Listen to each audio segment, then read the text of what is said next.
Hello students, जय हिंद, वंदे मातरम, सलाम, नमस्ते, सत श्री अकाल, आदाब, गुड इवनिंग।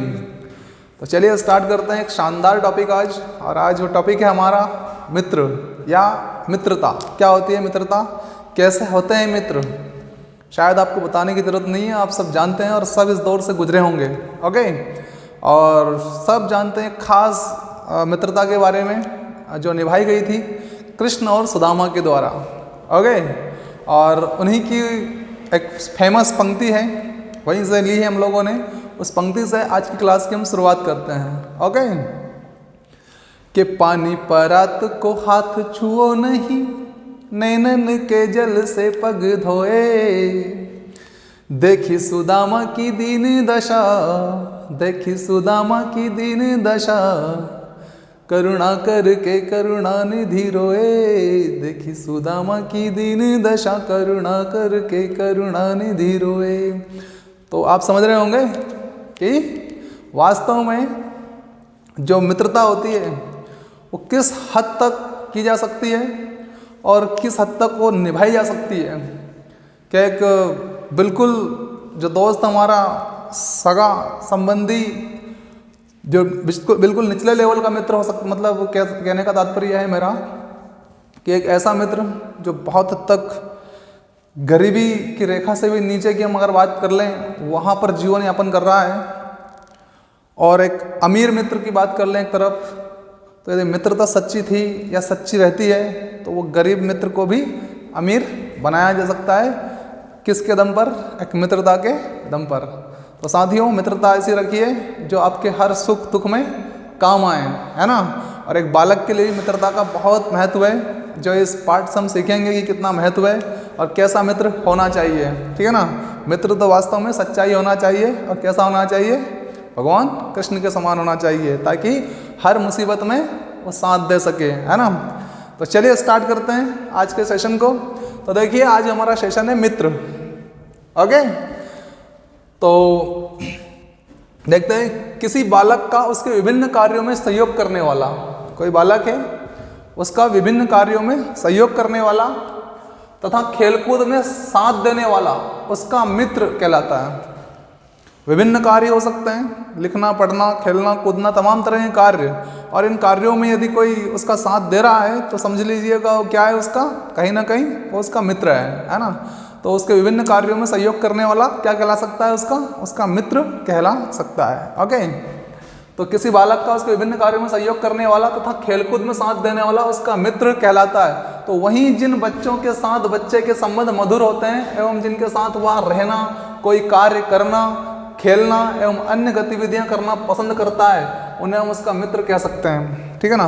किसी बच्चे का मित्र किसे कह सकते हैं? जनरली तौर पर आप सब देखते होंगे ये सारी चीज़ें कि कोई बच्चा ऐसा होता है किसी बच्चे विशेष के साथ ज़्यादा रहना पसंद करता है, उसके साथ खेलना, उसके साथ विभिन्न प्रकार की क्रियाएं जो होती है वो करना वो ज़्यादा पसंद करता है, यानी कि उसके संबंध जो होते हैं किसी विशेष बच्चे से मधुर होते हैं। तो ऐसे विशेष बच्चे क्या कहलाएंगे? उस बच्चे के मित्र कहलाएंगे। क्या कहलाएंगे? जिसके साथ वो खेलना पसंद करता हो, है ना, जिसके साथ वो रहना, ज़्यादा से ज़्यादा समय व्यतीत करना पसंद करता हो, है ना, वो उसका क्या कहलाएगा? मित्र कहलाएगा। ओके, और उसके साथ ही साथ बच्चों के व्यक्तित्व पर उसके मित्रों का भी प्रभाव पड़ता है। हम सब जानते हैं जैसे संगति रहेगी वैसा प्रभाव निश्चित रूप से पड़ने ही वाला है ना। तो उसके मित्रों का भी प्रभाव पड़ता है। मित्रता एक अनोखा रिश्ता है जो जाति, धर्म, संप्रदाय, अमीर गरीब, ऊंच नीच और आदि की संकीर्ण मानसिकता से अछूता है, तथा मित्रता एक अनमोल धन है जो हृदय को जोड़ती है। हम सब जानते हैं कि मित्रता वास्तव में एक अनमोल धन है जिसकी कोई कीमत हो ही नहीं सकती है। क्यों? क्योंकि ये हृदय से हृदय को जोड़ देती है।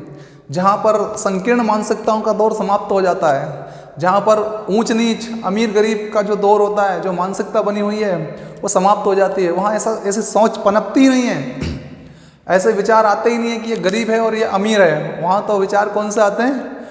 शुद्ध विचार आते हैं जो ये चाहते हैं कि हमारा मित्र चाहे वो कैसा भी है, लेकिन मित्र तो कैसा है, हमारा है, और उसका सर्वांगीण विकास करना हमारी जिम्मेदारी है, यदि हम इसके लायक है कि उसके थोड़ा भी उसका सहयोग हम कर सकें तो, है ना। तो वास्तव में मित्रता एक कैसा रिश्ता है, अनमोल रिश्ता है, जिसका कोई मोल नहीं लगा सकते हैं हम। ओके, चलिए और आगे देखते हैं।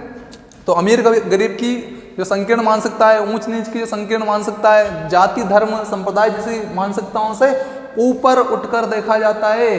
किस रिश्ते में? मित्रता के रिश्ते में। ओके, मित्रता अनमोल धन है जो हृदय को जोड़ती है। तो वही मित्र एक दूसरे के लिए कुछ भी करने को तैयार रहते हैं, तथा सच्चा मित्र वही होता है जो सुख दुख में समान भाव से मित्रता निभाता हो। कन्फर्म है? सच्चा मित्र सही कहेंगे भैया, सुख में तो सब साथी होते हैं, है ना। सुख में सुमिरन सब करे और दुख में करे ना कोई, और जो दुख में सुमिरन करे उसको दुख काहे को होए भाई, क्योंकि उसका मित्र ही इतना अच्छा है। सारे तरह के सभी तरह के जो सुख है वो अवेलेबल करवा देगा, दुख की कंडीशन में भी हौसला दे देगा उसे, है ना, सहानुभूति देगा। तो सच्चा मित्र वही होता है जो सुख और दुख दोनों ही समय में एक साथी की तरह भूमिका निभाए, है ना, एक सारथी की तरह भूमिका निभाए। ओके, ऐसा मित्र कैसा होता है? सच्चा मित्र होता है। ठीक है, समान भाव से मित्रता रखता है। सच्चे मित्रों में किसी भी कारण, चाहे वह सामाजिक हो, आर्थिक हो एवं सांस्कृतिक ही क्यों ना हो, व्यवधान नहीं हो सकता है। सांस्कृतिक कारण हो सकते हैं, आर्थिक हो सकते हैं, सामाजिक हो सकते हैं, कई कुछ भी कारण हो सकते हैं, लेकिन उन लोगों में किसी प्रकार का सच्चे मित्रों में व्यवधान नहीं होता है। क्यों? इसलिए नहीं होता है क्योंकि वो एक दूसरे से कहाँ से टच है, वो एक दूसरे से हृदय से टच है, वो इमोशन से अटैच है एक दूसरे के। इसलिए वो जानते हैं यदि कहीं गलती से किसी तरह की कोई गलत बात भी किसी के मुंह से निकल भी गई है, तो वो उस बात को समझ लेंगे कि नहीं, ये मन का ऐसा नहीं है, हो सकता है गलती से इसके मुंह से ऐसा निकल गया हो, लेकिन वास्तविकता से ये कहीं दूर बात है, कहीं अलग बात है ना। कई बार ऐसा होता है ना कि आँखों का देखा और कानों का सुना जो है वो भी गलत हो सकता है, ठीक है ना। तो जो सच्चे मित्र होते हैं वो सामाजिक मामले हो जाए, चाहे आर्थिक मामले हो जाए, या फिर सांस्कृतिक मामले ही क्यों ना हो, इन तमाम तरह की बातों में उलझते नहीं हैं, और विचारों में कैसे रहते हैं, वो एक होते हैं। उनकी विचारधारा अधिकांशों की कैसी होती है? एक होती है। इसलिए उनके बीच के जो संबंध होते हैं वो भी कैसे होते हैं? बड़े मधुर होते हैं। ओके, चलिए आगे देखते हैं। वहीं मित्रता की कोई कीमत नहीं लगाई जा सकती है, नहीं लगाई जा सकती है ना, मित्रता की कोई कीमत नहीं लगाई जा सकती है। सच्चे मित्रों में विचारों की एकता होती है जो मैत्री को और प्रगाढ़ कर देती है। श्योर है? विचारों की एकता क्या करती है? हमारी मित्रता को और प्रगाढ़, महत्तम बना देती है, खास बना देती है ना, जिससे दोनों मित्र, जो भी मित्र आपस में रहते हैं, उन सब का सर्वांगीण विकास होता है। क्यों? क्योंकि इस एक विचारधारा से कहीं ना कहीं एक पॉजिटिव दृष्टिकोण बनता है मित्रों के बीच में, पॉजिटिव दृष्टिकोण बनता है। ओके, सच्चे मित्रों में विचारों की एकता होती है जो मैत्री को प्रगाढ़ करती है, तथा बालक के विकास में मित्रों का अपना अलग ही महत्व होता है। बालक के विकास में मित्रों का अपना अलग ही महत्व होता है, ये आप सब जानते हैं। यदि अच्छे मित्र होंगे तो अच्छी आदतें बनेंगी, और खराब मित्र होंगे तो खराब आदतें बनेंगी, है ना। तो उनके विकास में, बालकों के विकास में उनके मित्रों का अपना ही महत्व होता है। ओके, वहीं सच्चा मित्र कुसंगति से बचाने के साथ ही दुख में सहानुभूति दर्शाता है और प्रतिकूल समय में मदद करता है। सच्चा मित्र अगर होगा तो कुसंगति से आपको बचा लेगा। किससे बचा लेगा? कुसंगति से आपको बचा लेगा, है ना। और सही संगति में बैठने के लिए आपको प्रोत्साहित लगातार करता रहेगा कि यहाँ तेरा विकास है, सही संगति में बैठेगा तो तेरा विकास होगा, और गलत संगति में बैठेगा तो तेरा विकास नहीं होगा, विकास पूरी तरह से अवरुद्ध हो जाएगा तुम्हारा, ठीक है। इसलिए, और प्रतिकूल परिस्थितियों में क्या करेगा सच्चा मित्र? अरे आपके हौसले बढ़ाएगा, आपको सहयोग करेगा, है ना, आपके हर संभव मदद करेगा आपका सच्चा मित्र अगर होगा तो। ओके, चलिए, प्रतिकूल समय में मदद करता है, आगे बढ़ने में हौसला देता है। संगति का व्यक्ति पर विशेष प्रभाव पड़ता है, बिल्कुल पड़ता है। सब जानते हैं संगति के बारे में, हम लोगों ने बचपन में कई कहानियां पढ़ी है कि संगति और वातावरण जो रहता है उसका प्रभाव निश्चित रूप से मानव स्वभाव पर पड़ता ही पड़ता है। ओके, व्यक्ति पर विशेष पड़ता है। यदि बच्चे की मित्रता जिज्ञासु व शांत स्वभाव के बालकों से है तो उसे भी उनके जैसा ही बनना पड़ता है। क्लियर है? मतलब वही बताया गया है कि भाई संगति जो है वो संगति का असर बच्चे पर रहेगा ही रहेगा। वो इतना ज़्यादा तार्किक नहीं हुआ है बच्चा अभी कि कुछ लोग ऐसा हो सकता है कि संगति के असर को दरकिनार कर दे, जो तार्किक क्षमता वाले होते हैं। लेकिन बच्चा तो अभी बच्चा ही है, शिशु अवस्था है, उसकी बाल्य अवस्था है, इसलिए वो उसके ऊपर संगति का असर होना स्वाभाविक है। यदि वो गाली देने वाले बच्चों के साथ उसकी बैठक उठक है तो धीरे धीरे उसमें भी वो गुण, वो हैबिट्स आने लग जाएगी। और अगर उदाहरण जैसे बताया गया कि शांत स्वभाव के बच्चों के साथ, जिज्ञासु बच्चों के साथ यदि बच्चों का बैठक उठक है, रहना है, खाना पीना है, उठना बैठना है, तो वो भी जो बच्चा है वो क्या करेगा, वो जिज्ञासु बनेगा और शांत स्वभाव वाला बन जाएगा। ठीक है ना। इस प्रकार से यानी कि उसके सर्वांगीण विकास पर कैसा प्रभाव पड़ रहा है, वातावरणीय प्रभाव पड़ रहा है, संगत का असर पड़ रहा है। ठीक है, ओके। आगे धन कमाने की आपाधापी में जब माता पिता अपने बच्चों की गतिविधियों पर नज़र नहीं रख पाते हैं तो बच्चों के अंदर विभिन्न प्रकार की बुराइयां जन्म लेने लगती है और कुसंगति का पोषण मिलता है। क्लियर है क्या? बिल्कुल सही बात है। आज के आधुनिक इस युग में हम सब जानते हैं कि ज़्यादातर हमारा ध्यान जो रहता है वो धन कमाने में लगा रहता है, आर्थिक विकास में लगा रहता है। लेकिन सही बात तो ये है कि हमारा ध्यान वास्तव में पारिवारिक विकास में आर्थिक रूप से तो रहता है, लेकिन उनके मानसिक विकास की ओर हमारा ध्यान इतना नहीं रहता है ना। क्योंकि हमारा पूरा फोकस ज़्यादातर कहाँ रहता है, धन कमाने में, धन कमाने की आपाधापी में, कसम में लगे रहते हैं। ठीक है ना। और ऐसी परिस्थितियों में क्या होता है कि बच्चे कहीं ना कहीं किसी गलत रास्ते को पकड़ लेते हैं और उसको हमें समय से अगर नहीं समझा पाए उस बच्चे को, तो निश्चित रूप से फिर बच्चे का विकास जो है एक गलत दिशा में हो जाता है। और बच्चा, आप जानते हैं आज के ज़माने में कई सारे ऐसे बच्चे हैं जो बचपन की गलतियों के कारण, यानी कि एक गलत उनको रास्ता मिला, उस गलत रास्ते के कारण आज के टाइम पर अच्छे बच्चे जो हैं वो गलत दिशा का निर्माण कर रहे हैं। आज आप देखते हैं बैंकों में डकैतियाँ हो जाती है। क्या बैंक में डकैतियाँ अनपढ़ बच्चे कर रहे हैं क्या? अरे भाई पढ़े लिखे कर रहे हैं, है ना। उसका एक कारण बेरोजगारी भी आप कह सकते हैं, एक अलग बात है। लेकिन कहीं ना कहीं उनमें कुसंगति का असर तो जरूर रहा होगा। ठीक है ना। और उनके माँ बाप ने समय पर उनका ध्यान नहीं रखा होगा। तो याद रखिए, यदि ऐसा लगता है आपको कि बच्चे में अवांछनीय परिवर्तन आ रहे हैं, कैसे परिवर्तन आ रहे हैं, अवांछनीय परिवर्तन आ रहे हैं, तो उन बच्चों पर विशेष रूप से फोकस करने की आवश्यकता है आपको। और एक मित्रवत व्यवहार के द्वारा उन कुसंगतियों को, उन गलत रास्तों पर जिन पर वो चल पड़ा है, उनको दूर करने का प्रयास करना चाहिए आपको, मित्रवत व्यवहार के द्वारा, है ना। रूठने वाले व्यवहार से नहीं काम चलेगा। मित्रता पूर्वक रहिए अपने बच्चों के साथ में, है ना। निश्चित रूप से अगर वो एक 18 साल का बालक हो गया है, युवा अवस्था में आ ही चुका है अगर वो, तो फिर तो पक्का आपको मित्र उसको बना ही लेना चाहिए। मित्रवत ट्रेंड करना चाहिए आपको उसको। कैसे ट्रेंड करना चाहिए? मित्रवत ट्रेंड करना चाहिए। ओके, तो आगे देखते हैं। बच्चों के अंदर विभिन्न प्रकार की बुराइयां जन्म लेने लगती है और कुसंगति का पोषण मिलता है। गलत लोगों के साथ बैठक उठक करेगा वो, आपका अगर ध्यान नहीं है उसकी तरफ तो। ओके, वहीं जिस तरह वर्तमान में हमारा पारिवारिक और सामाजिक वातावरण दूषित हो रहा है, उन हालातों में माता पिता को अपने बच्चों की गतिविधियों पर नज़र रखनी ही चाहिए एवं अवांछनीय बदलाव आने पर उसे मित्रवत व्यवहार के द्वारा दूर करने का प्रयास करना चाहिए। अब आप देखते हैं बच्चों के हाथ में जनरली मोबाइल होता है, और मोबाइल से सकारात्मक प्रभाव डलने की जगह कौन से प्रभाव डलते हैं भाई? नकारात्मक प्रभाव ज़्यादा डल रहे हैं, है ना।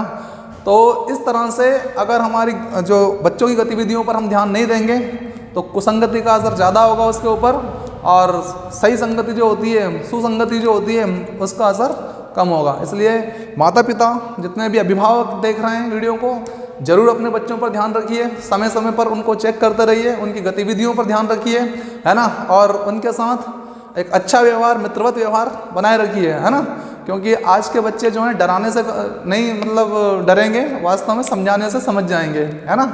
जो मॉडर्न पीढ़ी हमारी आ रही है ये समझाइश को ज़्यादा महत्व देती है, और अगर आपके समझाने में तर्क ज़्यादा महत्वपूर्ण है, तार्किक व्यवस्था है समझाने में, तो वो लाजवाब तरीका है। कैसा तरीका है? लाजवाब तरीका है। ओके, तो चलिए स्क्रीनशॉट लीजिए और आगे बढ़ते हैं हम लोग।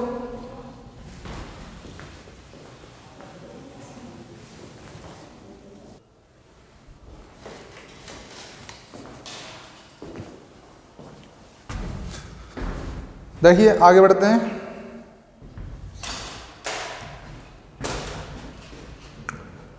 परिवार के बाद संपर्क का दूसरा सूत्र कौन है?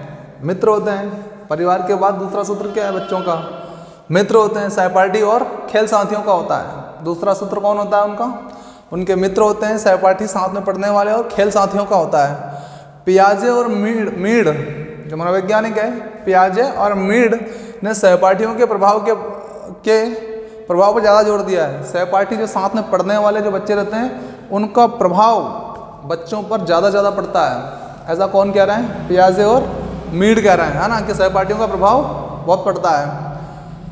वहीं पियाजे के अनुसार इस उम्र में जो संबंध होते हैं उनमें प्रजातांत्रिक विचारधारा अत्यधिक प्रभावी होती है। इन बाल्यावस्था वाला जो हमारी उम्र जो होती है, इसमें जो विचारधारा होती है प्रजातांत्रिक विचारधारा जो होती है वो अत्यधिक क्या होती है? प्रभावी होती है और महत्व की होती है। यानी कि बच्चों में स्वतंत्र रहने की जो इच्छा होती है ना, वो प्रभावी ज़्यादा होती है ना। प्रजातंत्र में क्या होता है? लोग अपने आप को स्वतंत्र मानते हैं, किसी राजा के अधीन नहीं मानते हैं, क्योंकि तंत्र ही कैसा है? प्रजा का है ना। सिस्टम किसका काम करता है? प्रजा का करता है। इस तरह प्रजातांत्रिक विचारधारा अत्यधिक प्रभावी होती है किनमें? बालकों में। ठीक है। एंथोनी गिडेंस के अनुसार, ये ध्यान रखिए, एंथोनी गिडेंस के अनुसार बाल्यावस्था के मित्र लंबे अरसे के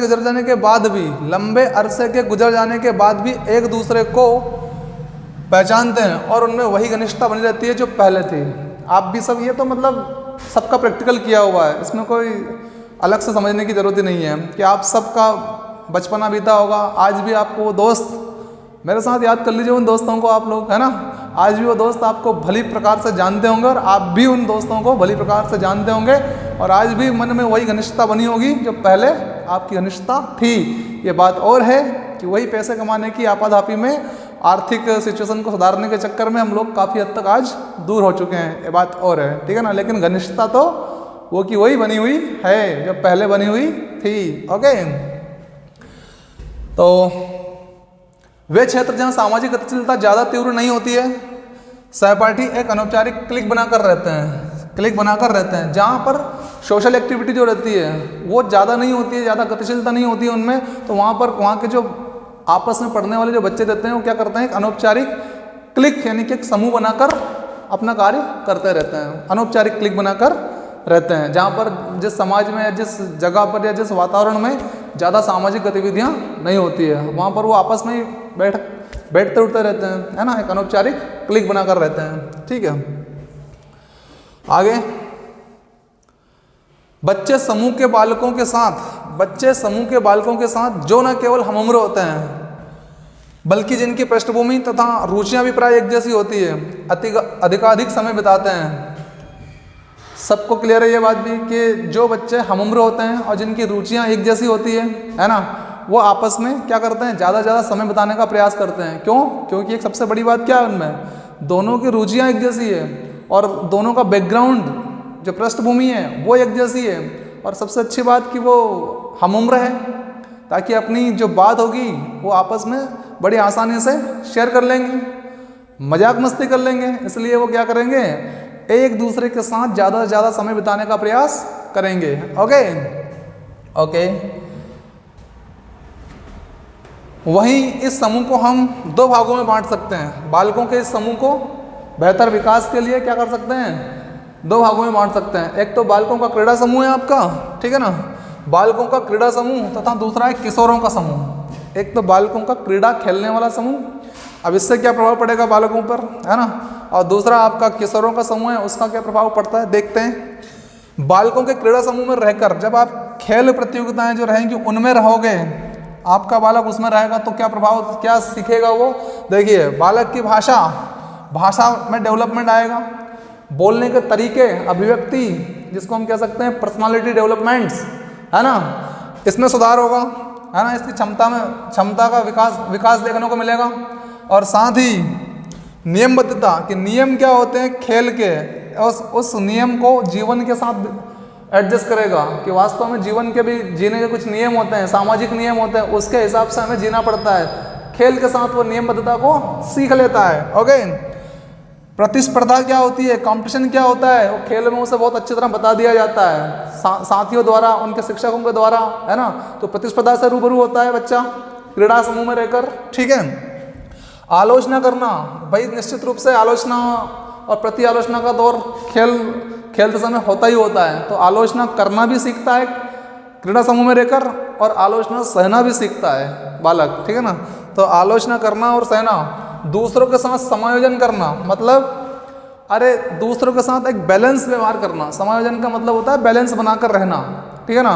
तो दूसरों के साथ समायोजन करना कि कैसे सामने वाले को ट्रीट करना है, वो व्यवहार डेवलप होता है बालकों में क्रीड़ा समूह में रहकर, ठीक है। नेतृत्व करने की क्षमता आएगी, हो सकता है धीरे धीरे अच्छी पर्सनालिटी डेवलप हो गई उसकी, तो वो लीडर बन जाएगा उस गेम का, है ना। वो उस गेम का कैप्टन बन सकता है। तो नेतृत्व का विकास भी हमें कहाँ देखने को मिल सकता है, क्रीड़ा समूह के अंदर, क्रीड़ा समूह के अंदर।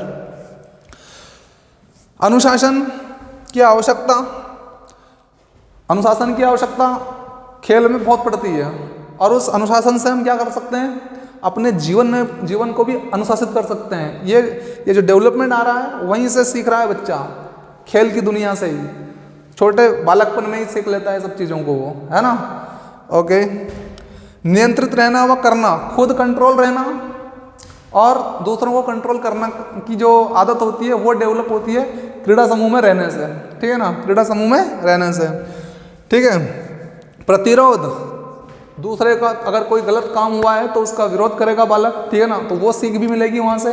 तो प्रतिरोध करना, और कोई अच्छा काम अगर हुआ है खेल के अंदर या अपने आसपास के क्षेत्र में, तो और जिन लोगों ने वो अच्छा काम किया है उनका सहयोग करना का जो गुण डेवलप होगा वो बालकों के बीच में क्रीड़ा समूह में भली भांति हो जाता है। ओके,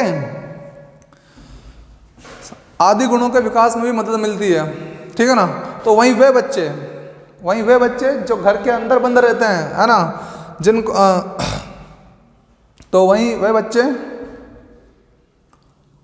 देखना इसको, उसमें भी मदद मिलती है। तो वहीं वे बच्चे जिनको हम बच्चों के साथ खेलने से मना किया जाता है तथा उन बच्चों को घर में बंद रखा जाता है, ऐसे बच्चे घर या बाहर एकाकीपन का अनुभव करते हैं तथा ऐसे बच्चे अंतर्मुखी, डरपोक, दब्बू, चुप रहने वाले, माता पिता पर अत्यधिक निर्भर, ओढ़े हुए अनुशासन में उच्छृंखल तथा भीरू बनते हैं। हो गया क्लियर आपको? समझ लीजिए आप लोग भी, है ना। यानी कि अगर आप अपने बच्चे को घर के अंदर रखना पसंद करते हैं, बाहर अपने उनके दोस्तों के साथ नहीं खेलने देते हैं, तो कहीं ना कहीं ये भी एक विकार उत्पन्न कर देगा, ये भी एक समस्या उत्पन्न कर सकता है। जैसा कि आप देख रहे हैं कि वो क्या करेंगे ऐसी कंडीशन में, यदि वो घर के अंदर ही बंद रहेंगे तो उनका सर्वांगीण विकास तो संभव है ही नहीं, क्योंकि समाज से रूबरू जो होने का गुण है वो सामाजिक क्रियाओं के माध्यम से ही आएगा, वो खेल क्रीड़ाओं के माध्यम से ही आएगा, ठीक है ना। तो हमें ऐसा भी नहीं करना है कि बालकों को कमरे में बंद या घर में बंद करके रखना है, क्योंकि उनके जीवन में क्या आ जाएगी, निरसता आ जाएगी, रस नहीं रहेगा जीवन में, खेल का आनंद वो नहीं उठा पाएंगे और एकाकीपन का अनुभव करेंगे, एकांत जीवन का अनुभव करेंगे अभी से ही वो, है ना। तो कहीं ना कहीं जीवन उन्हें कैसा लगने लगेगा, निराश, और वो आप लोगों पर ज़्यादा निर्भर हो जाएंगे, माता पिता पर अत्यधिक निर्भर रहने लग जाएंगे ऐसे बालक जो हम उम्र बच्चों के साथ नहीं खेलते हैं, नहीं उठते बैठते हैं, ऐसे बालक, ठीक है। और दब्बू स्वभाव हो जाता है उनका, दबे हुए महसूस करते हैं अपने आप को, है ना, लोगों से बात करने की कला नहीं सीख पाते हैं, कैसे बात करना है, कैसे लोगों से ट्रीट करना है, वो सामाजिकरण की तमाम प्रक्रियाओं से अछूता रह जाएगा आपका बालक। इसलिए उसको इतनी छूट तो कम से कम देनी चाहिए कि वो हम उम्र बालकों के साथ उठे बैठे, उनके साथ खेले कूदे। हाँ, इसके साथ आप लोग उसकी जितनी भी क्रीड़ाएँ हैं, उसकी जो गतिविधियाँ हैं, उन पर जरूर पैनी नज़र रख सकते हैं। कैसी? पैनी नज़र रख सकते हैं, ताकि जब भी वो पटरी से उतरे तो तुरंत ही आप लोग एक्शन में आए और उसको वापस पटरी पर ला दें, ठीक है ना। ये आपकी जिम्मेदारी भी है, रिस्पॉन्सिबिलिटी भी है। ओके, तो ऐसे बच्चे कैसे होते हैं, एक बार फिर समझते हैं। एकाकीपन का अनुभव करते हैं तथा ऐसे बच्चे अंतर्मुखी होते हैं। अंतर्मुखी अपने मन में रहना पसंद करते हैं, अपने आप में ही खुश रहते हैं, बस बाकी दुनियादारी से कोई लेना देना, मतलब कट जाते हैं दुनियादारी से। वो डरपोक होते हैं, डर लगता है दूसरे लोगों से, उनको बात करने में डर लगता है, तमाम तरह के जो डर होते हैं वो उनके मन में बैठ जाता है। क्यों? क्योंकि वो सामाजिकरण की प्रक्रिया से दूर है, ठीक है ना। दब्बू स्वभाव के, दबे हुए महसूस करते हैं अपने आप को, चुप रहने वाले होते हैं क्योंकि बोलने की कला ही नहीं सीखी उन लोगों ने, है ना। और माता पिता पर अत्यधिक निर्भर रहेंगे, जो आप कहेंगे वही करेगा भाई, ठीक है। तो ये चीज़ है। ओढ़े हुए अनुशासन में उच्छृंखल, देखने में ऐसा लगेगा आपको कि बहुत ज़्यादा कैसा है मेरा बेटा, मेरे बच्चे अनुशासित है, लेकिन वास्तव में उसमें क्या है, उच्छृंखलता अर्थात अनुशासनहीनता या कह सकते हैं उद्दंडता, है ना, क्योंकि उसका स्वभाव अंदर ही अंदर से भीरू प्रकार का हो जाता है, ठीक है ना। तो उच्छृंखलता तथा भीरू बनते रहते हैं ऐसे बालक। ओके, लीजिए फटाफट स्क्रीनशॉट आप लोग।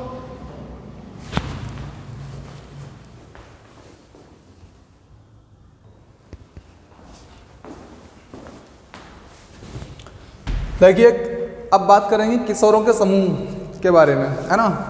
तो किशोरों के समूह में सामाजिकरण बिना उद्देश्यों के औपचारिक रूप से होता है, बिना कोई उद्देश्य नहीं होता है, बिना उद्देश्य के ही औपचारिक रूप से ना होते हुए अनौपचारिक रूप से होता है, मतलब वास्तविक रूप से होता है सामाजिकरण।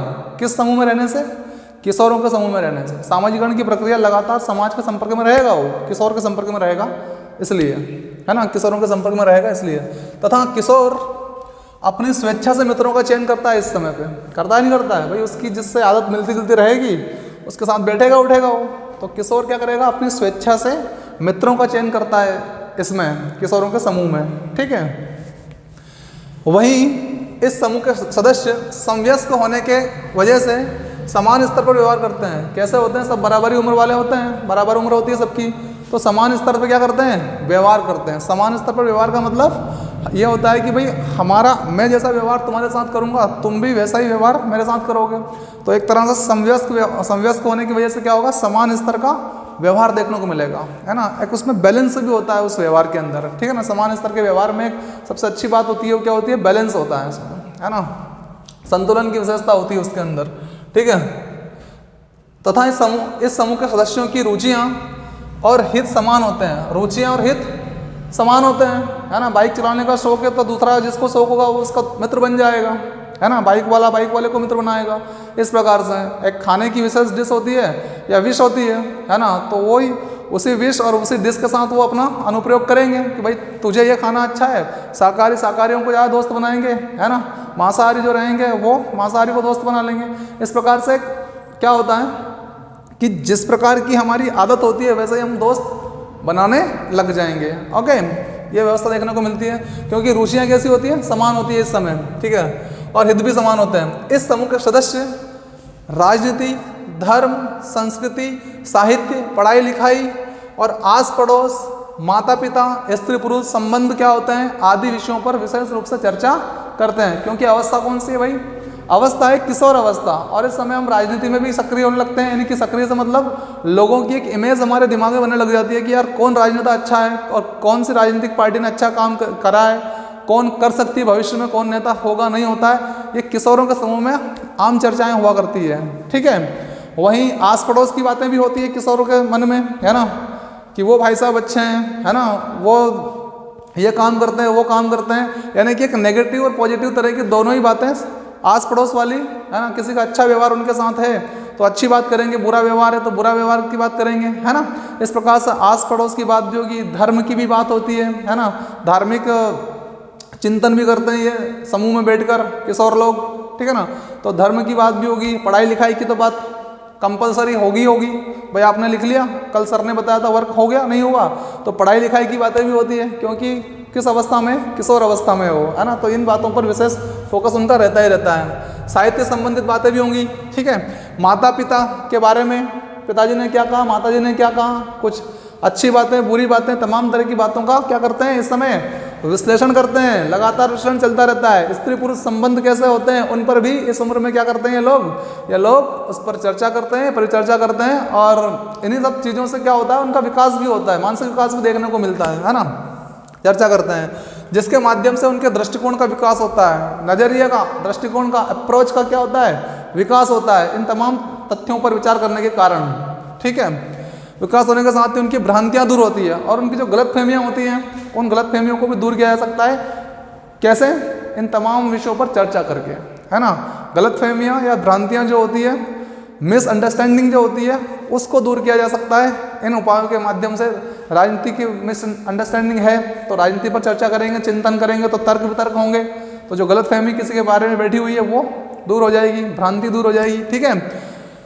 चलिए आगे बात करते हैं। आस्थाओं का विकास होता है। तथा वे स्वयं को निर्णय कर सकने योग्य एवं महत्वपूर्ण मानने लगते हैं। इस समय पे क्या होता है, आस्थाओं का विकास, यानी कि उसकी रुचि जिसके प्रति ज़्यादा होगी उसमें उसकी आस्था भी क्या होती जाएगी, बढ़ती जाएगी।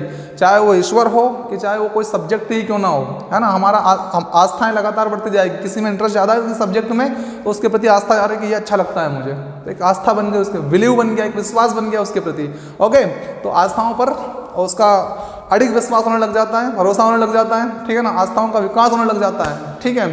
और साथ ही साथ वो अपने आप को महत्वपूर्ण मानने लग जाता है और निर्णय की क्षमता उसमें विकसित होने लग जाती है कि निर्णय कैसे लिए जाते हैं, कैसे लोग निर्णय लेते हैं। ऐसे विकास और देखने को मिलते हैं इस अवस्था में, किशोरों के समूह में रहने के कारण, ठीक है। वे स्वयं को निर्णय कर सकने योग्य और महत्वपूर्ण मानने लगते हैं, ठीक है। अच्छा, इसके बाद नोट है कुछ, उस पर भी फोकस कीजिए आप लोग। बाह्य जगत से संपर्क लायक सामाजिकरण, बाह्य जगत से वो जब संपर्क में आता है किशोर, तो जो सामाजिकरण की प्रक्रिया होती है ना, सामाजिकरण की प्रक्रिया में सामाजिकरण किशोर के समूह में ही होता है। किस समूह में होता है भाई, सामाजिकरण की प्रक्रिया ज़्यादातर किस समूह में होगी, किशोर अवस्था में ही होगी। विशेष रूप से चिंतन और तर्क वितर्क जो चलता है वो कहाँ चलता है, किशोरों की अवस्था में ही चलता है, किशोर अवस्था में ही चलता है, ठीक है ना। तो लेकिन इसके कुछ दुष्प्रभाव भी देखने को मिलते हैं जो दो तरह के बताए गए हैं ना, दो प्रकार के दुष्प्रभाव है। एक तो दुष्प्रभाव यह है कि भाई जो बच्चा होता है वो माता पिता से ज़्यादा अपने मित्रों को महत्व देने लग जाता है, माता पिता से भी ज़्यादा किसको महत्व देने लग जाता है, क्योंकि मित्रों का प्रभाव उसके ऊपर वहाँ पर ज़्यादा देखने को मिलता है उस उम्र में खासकर, है ना। तो माता पिता से ज़्यादा प्रधानता किसकी हो जाती है, मित्रों की हो जाती है ना। यही लिखा है, परिवार तथा अभिभावकों की जगह मित्रों को प्रधानता देना तथा मित्रों के द्वारा शोषण करना। अब इस कंडीशन में क्या होगा, जब वो मित्रों को ज़्यादा महत्व देगा तो मित्र उसका शोषण भी करेंगे। बालक का, बच्चे का, या किशोर अवस्था में जो आपसी बच्चे हैं वो एक दूसरे का, जो ज़्यादा तार्किक बच्चे होते हैं या कह सकते हैं ज़्यादा एक तरह का, कई सारे बच्चे ऐसे भी होते हैं जो इंटेलिजेंस तो रखते हैं लेकिन विपरीत प्रकार की इंटेलिजेंस रखते हैं, है ना। तो वो क्या करते हैं, दूसरे बच्चों को शोषित करते हैं, शोषण करना उनका काम हो जाता है, एक तरह का व्यवहार में आ जाता है, ठीक है। तो शोषण भी होता है बच्चों का इस सामाजिकरण की प्रक्रिया में, है ना। तो इससे बचने के लिए क्या करना है आपको, इसका मतलब यह तो नहीं कि हम सामाजिकरण से रोक लें बच्चों को, बिल्कुल नहीं रोकना है, सामाजिकरण की प्रक्रिया को होने देना है, क्योंकि उससे मानसिक विकास और उनके दृष्टिकोण का विकास बड़ी आसानी से होता है। हाँ, लेकिन इतना जरूर कर सकते हैं हम लोग अभिभावक होने के नाते कि उनकी जो कार्यावधियाँ हैं, यानी कि काम करने के जो तरीके हैं, उनके व्यवहार में कुछ परिवर्तन वगैरह आ रहा है तो उस परिवर्तन पर हम अपनी पैनी नज़र रख के सावधानीपूर्वक उन्हें एक मित्रतापूर्ण व्यवहार के साथ उनकी व्यवहार में आए अवांछनीय परिवर्तनों को हम दूर कर सकते हैं। संगति का विशेष ध्यान रखें, अच्छे दोस्तों से मित्रता बनवाएं, जितना हो सके उतना ध्यान रखें, है ना। जीवन की आपाधापी में ऐसा नहीं हो कि बालकों का विकास ही ना हो पाए, उनका मानसिक विकास होना बहुत ज़रूरी है, शैक्षिक क्षेत्र में उनका विकास होना बहुत ज़रूरी है ना। एक बार पैसा नहीं कमाओगे तो चल जाएगा, लेकिन अगर बालक का मानसिक विकास हो गया तो फिर वो पैसा खुद कमा लेगा। जैसे कि आप सब जानते हैं कि एक दोहा है ना, कि पूत सपूत तो क्यों धन संचय और पूत कपूत तो क्यों धन संचय। अगर आपको पूत सपूत है तो भी आपको धन संचय करने की आवश्यकता नहीं है, क्योंकि वो खुद कमा लेगा। अगर वो सपूत है, वो अच्छे संस्कार उसमें दिए हैं आपने, है ना, तो वो खुद कमा के खा लेगा।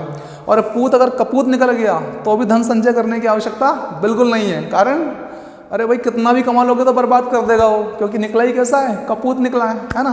तो ये ध्यान रखिए कि ज़्यादा कमाने की अपेक्षा ज़्यादा संस्कारों पर ध्यान दिया जाए, अनुशासन पर ध्यान दिया जाए, उनके व्यवहार पर ध्यान दिया जाए, है ना, वो किन लोगों के बीच बैठ रहे हैं उस पर ध्यान दिया जाए, है ना, इस प्रकार से। और संगति का असर जरूर होता है, इस बात का ध्यान रखिए, है ना। जैसे हम जानते हैं जो तुलसीदास जी हैं, गोस्वामी तुलसीदास जी, उन्होंने कहा भी है कि को न कुसंगति पाई न साई, को न कुसंगति पाई न साई। अर्थात कुसंगति में कौन बुरा नहीं होता है, हर कोई बुरा हो जाता है कुसंगति में, है ना। इसलिए यह भी कहा गया है कि एक मूर्ख दोस्त से विद्वान शत्रु अच्छा होता है, मूर्ख दोस्त से विद्वान शत्रु अच्छा होता है। क्यों? क्योंकि अगर मूर्ख दोस्त है ना तो वह घात कर देगा, बिना बताए क्या कर देगा, आपके ऊपर अटैक कर सकता है, आपसे किसी विशेष प्रकार की दुश्मनी निकाल सकता है। लेकिन विद्वान अगर शत्रु है तो वो इतना तो करेगा कि आपके सामने से वार करेगा, आपको कह के वार करेगा। इसलिए मूर्ख दोस्त से विद्वान शत्रु अच्छा कहा गया है। तो संगति का असर के बारे में चर्चा हो चुकी है। ओवरऑल हमने मित्रता के बारे में समझा आज के टॉपिक में। उम्मीद है आपको टॉपिक समझ में आया होगा। ठीक है स्टूडेंट्स, तो आज के लिए इतना ही। मिलते हैं कल की क्लास में। बाय, शब्बा खैर।